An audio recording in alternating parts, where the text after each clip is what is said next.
뉴스 정면 승부 3부 시작합니다. 새정치민주연합 내에 중도 성향 모임인 통합행동이 결성됐습니다. 모임 이름 그대로 야권 통합을 기치로 내걸고 새물결을 만들자 이런 취지라고 하는데요. 하지만 또 다른 계파가 등장한 것 아니냐 하는 지적도 있습니다. 잠시 후에 통합행동을 결성한 민병두 새정치민주연합 의원과 자세한 이야기 나눠보겠습니다. 오늘 문자는 프로그램 들으시면서 생각나는 의견 자유롭게 보내주시고요. 문자 서비스 샵 0945입니다. 짧은 문자 50원, 긴 문자 100원에 정보 이용료가 있습니다. 정면 인터뷰 바로 시작하겠습니다.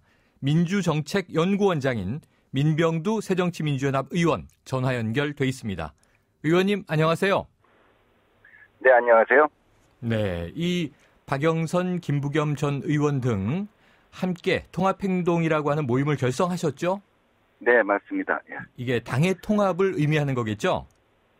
예, 아까 이제 중도 성향이라고 말씀하셨는데 약간 좀 오해는 있는 것 같아요. 네네.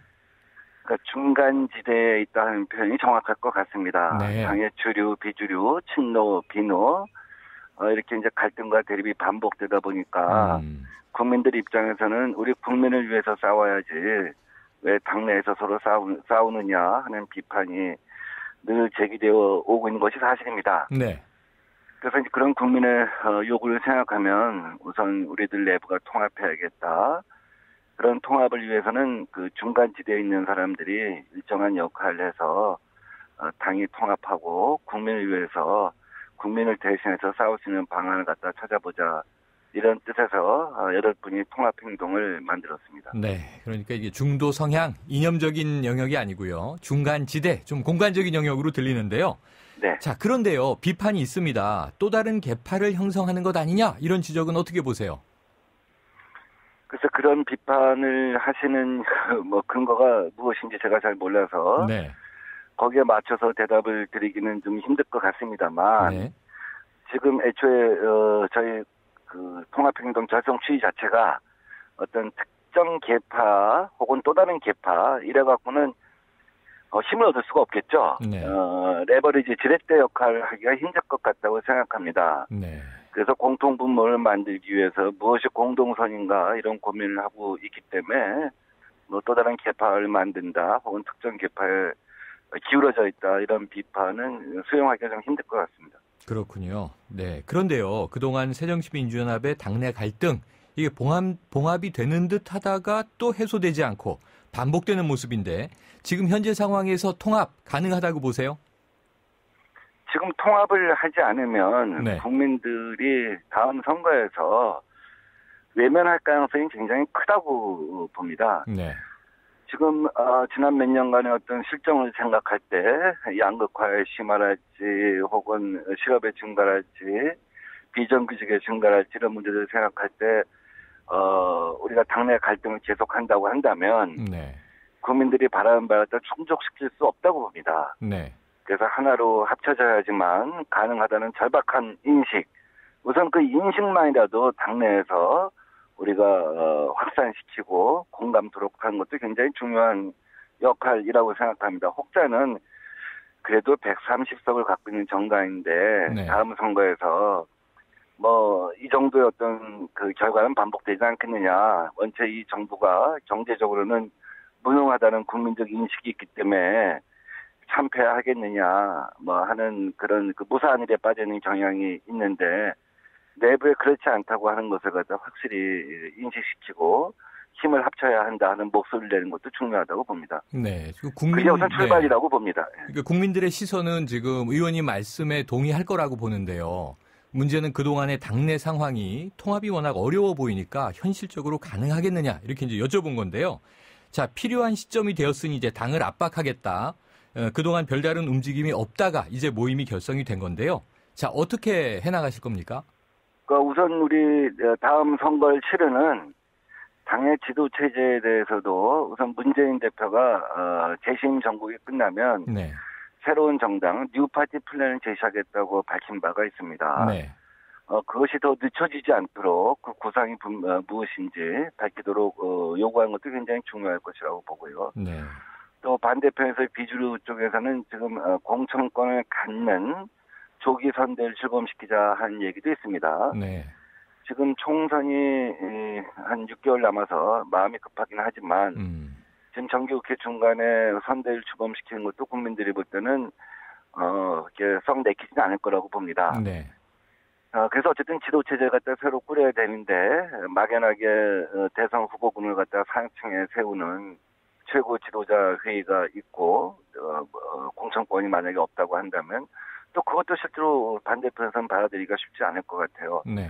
그래서 이런저런 지금 아이디어들이 나오고 있는데 그런 아이디어들에 대해서 저희가 한번 또 고민하고 타협 지점이 없는가 하는 생각을 갖다가 이렇게 만들어 나가고 키워나갈 생각입니다. 네, 지금 저 문재인 대표도요. 결국은 이제 혁신안 나오지 않았습니까?